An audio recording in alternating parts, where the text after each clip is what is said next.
Hello नियाज, तुम बताओ कि प्राकृतिक रेशे क्या होते हैं। ठीक है, चलो मैं बताता हूँ। सबसे पहले हमें प्राकृतिक रेशे जानने से पहले हमें रेशे जानना ज़रूरी है कि रेशे क्या होते हैं। रेशे रेशे जिनसे हम कपड़े तैयार करते हैं।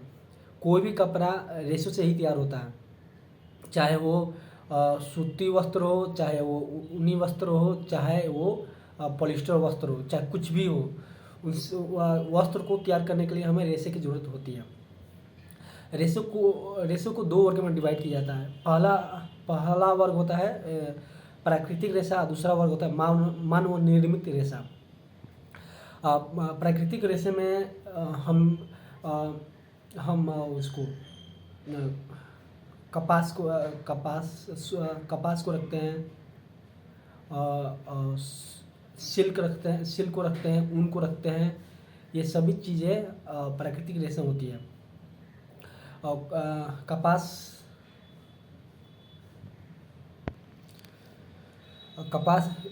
जैसे कि हम जानते हैं कि गुजरात में, महाराष्ट्र में बहुत बड़े पैमाने पर होती है।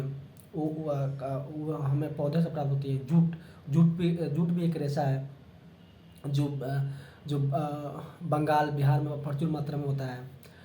ये सिल्क हमें कोकून से प्राप्त होता है। अब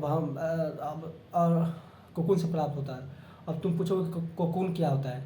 कोकून जो होते हैं वो कीड़े होती हैं जो शहतूत के पत्तों पर पाले जाते हैं। और इनके शरीर से एक रस निकलता है। जब ये रस इनके चारों ओर फैल जाता है तो और इन कीड़ों को चारों ओर से घेर लेता है। और जब ये सूखता है तो हमें सिल्क के धागे प्राप्त होते हैं, सिल्क के रेशे प्राप्त होते हैं, जिससे हम वस्त्र तैयार करते हैं। ये हो गया। ऊन हमें बेसिकली भेड़ बकरियों के बालों से प्राप्त होते हैं। और ये जो JNK, जम्मू कश्मीर, पंजाब, हरियाणा, ये हमारे ऊन उत्पादन का एक बहुत बड़ा स्रोत है।